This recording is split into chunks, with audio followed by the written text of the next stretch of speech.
दोस्तों आज हम बात करेंगे डायबिटीज यानी कि मधुमेह के बारे में। तो मैं आपको बताऊंगा कि डायबिटीज क्या है, ये कितने प्रकार की होती है, इसके क्या क्या सिम्टम्स होते हैं और किन होम्योपैथिक दवाओं से हम डायबिटीज को पूरी तरह से कंट्रोल कर सकते हैं। तो इस वीडियो में बने रहिए अंत तक मेरे साथ, और अगर अभी तक आपने मेरा चैनल सब्सक्राइब नहीं किया है तो मेरे चैनल को सब्सक्राइब जरूर करें।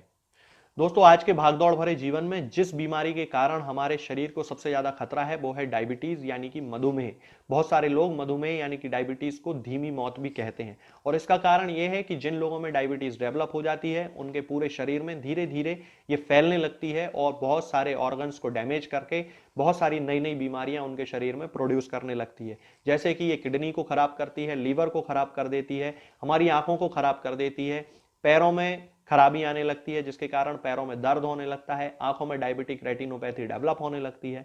इसी कारण डायबिटीज को कंट्रोल में रखना बहुत जरूरी है। डायबिटीज का उचित ट्रीटमेंट करना दोस्तों बहुत ज्यादा जरूरी है।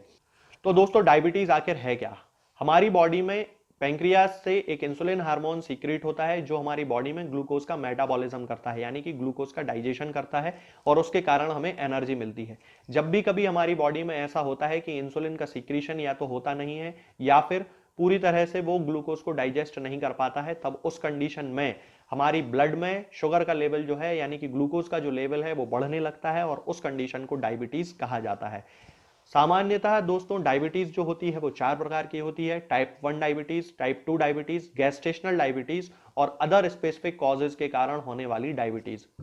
टाइप 1 जो डायबिटीज होती है दोस्तों, उसमें किसी जेनेटिक इफेक्ट के कारण हमारी बॉडी में जो पैंक्रियास होता है उसके अंदर इंसुलिन का फॉर्मेशन ही नहीं होता है और उससे इंसुलिन का सीक्रेशन नहीं होता है, जिसके कारण जन्मजात हमारी बॉडी में शुगर का जो लेवल है वो बढ़ता है, और उस कंडीशन को टाइप 1 डायबिटीज कहा जाता है। टाइप 2 डायबिटीज हमारी अनियंत्रित जीवन शैली के कारण उत्पन्न होती है, हमारे अनियंत्रित खान पान के कारण उत्पन्न होती है, और इसमें हमारी बॉडी में इंसुलिन के लिए एक रेजिस्टेंस डेवलप होने लगता है, जिसके कारण इंसुलिन ग्लूकोज को डाइजेस्ट नहीं कर पाता है और ब्लड में ग्लूकोज का लेवल जो है वो बढ़ने लगता है। तो दोस्तों हम अपनी जीवन शैली में परिवर्तन करके टाइप 2 डायबिटीज मेलाइटस को पूरी तरह से कंट्रोल कर सकते हैं। इसके अलावा गैस्ट्रेशनल डायबिटीज दोस्तों प्रेग्नेंट महिलाओं में होती है। सामान्यतः जितनी भी महिलाओं में प्रेगनेंसी होती है उनमें 2 से लेकर 10% तक महिलाओं में गैस्ट्रेशनल डायबिटीज देखी जाती है, और इसके अलावा और भी बहुत सारे छोटे छोटे कारण होते हैं जिनके कारण बॉडी में डायबिटीज डेवलप होती है, उनको अदर स्पेसिफिक कॉजेज के कारण होने वाली डायबिटीज में लिया जाता है। दोस्तों डायबिटीज के पेशेंट्स को सबसे ज्यादा जो खतरा होता है, जो सबसे ज्यादा मौत यानी कि सबसे ज्यादा डेथ जिन पेशेंट्स की होती है वो हार्ट अटैक के कारण होती है। तो डायबिटीज के जो पेशेंट्स होते हैं उनमें हार्ट अटैक का खतरा सामान्य व्यक्ति से 50 गुना ज्यादा बढ़ जाता है, क्योंकि उनकी जो आर्टरीज होती हैं वो धीरे धीरे डायबिटीज के कारण उनमें टेंशन डेवलप होने लगता है और उसके कारण उन्हें हार्ट अटैक आ जाता है। इसके अलावा हमारी आंखों पर भी डायबिटीज का बहुत ज्यादा प्रभाव पड़ता है और आंखों का रेटिना खराब होने लगता है, जिसे डायबिटिक रेटिनोपैथी कहा जाता है। अब हम बात करते हैं डायबिटीज के लक्षणों के बारे में, यानी कि इसके सिम्टम्स के बारे में, कि किन सिम्टम्स से हमें पता चल सकता है कि व्यक्ति के शरीर में शुगर का जो लेवल है वो बढ़ रहा है। तो इसके सबसे जो प्रमुख सिम्टम्स हैं वो है बार बार पेशाब लगना, यानी कि बार बार यूरिन जाना। इसके बाद बहुत ज्यादा प्यास पेशेंट को लगती है, उसका मुंह लगातार सूखा हुआ रहता है, बहुत ज्यादा उसके अंदर चिड़चिड़ापन रहता है, थकान रहती है शरीर। कई बार ऐसा होता है पेशेंट्स में इमेशिएशन डेवलप होने लगता है, यानी कि उस खान पान अच्छा होने के बाद भी उनका शरीर जो है वो दुबला पतला होने लगता है।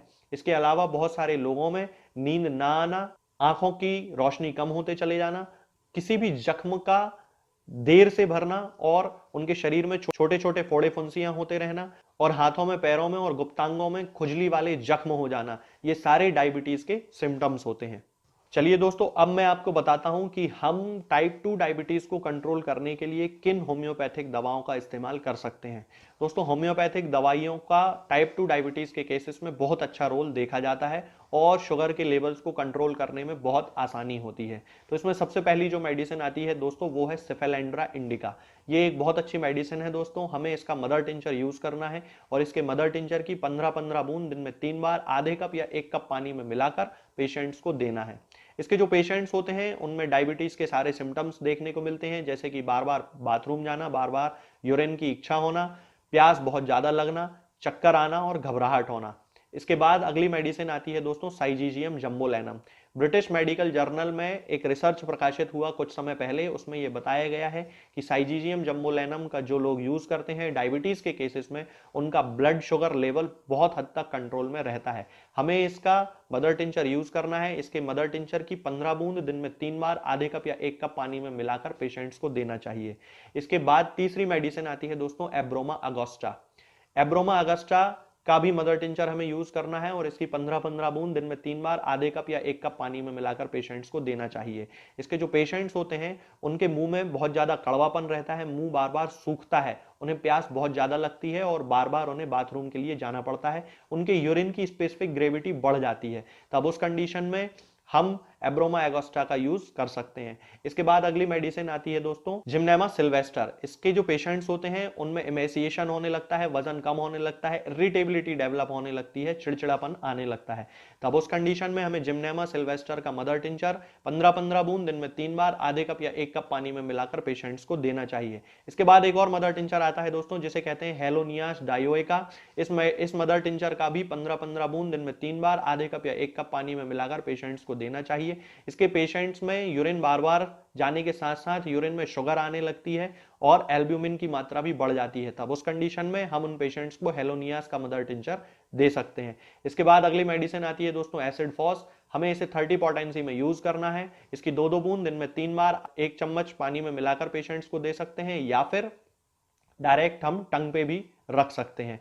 इसके जो पेशेंट्स होते हैं उनमें डायबिटीज के कारण डेबिलिटी डेवलप होने लगती है, फिजिकल टायर्डनेस रहती है उनको बहुत ज्यादा और उनकी स्ट्रेंथ में कमी आने लगती है, बहुत ज्यादा थके हुए रहते हैं वो लोग, फटीग उनमें बहुत ज्यादा रहती है। तब उस कंडीशन में हमें एसिड फॉस 30 पोटेंसी में 2-2 बूंद दिन में 3 बार उन पेशेंट्स को देना चाहिए।